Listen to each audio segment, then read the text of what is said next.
السلام عليكم كسو دوادا جانل كين أفقاب ميديا فالله هداد كوسبتا سبسكرايب نوصار موقال كينا مانتا وحو كسابسين هاي قصة عجيب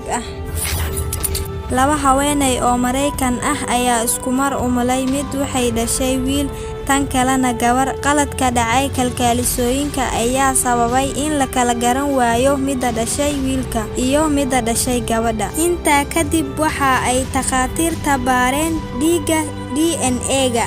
nasiib darase waxa natiijadii noqotay mid aad iskugu dhow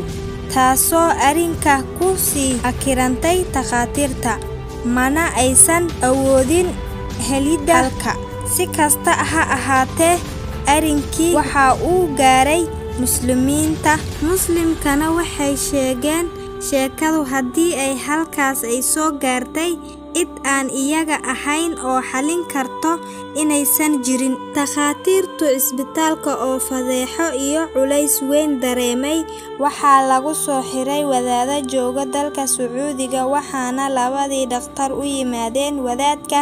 miyay nagu oran jirin wax kasta diinteena ayaa xal u ah wadaadkii waxa uu yiri waa sidaas oo Ilaahay ayaa kitaabkiisa inoogu yiri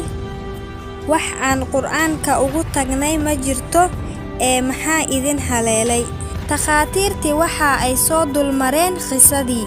wadaadkii waxa uu yiri waa arin sahlan oo waxaad baaritaan ku sameeysan dhibicda caanaha mid kasta oo labada hooyo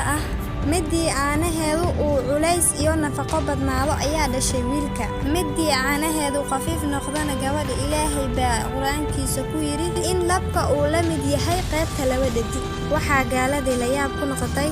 in awoodda iyo nafaqada caanihii mid ay noqotay laba jibaar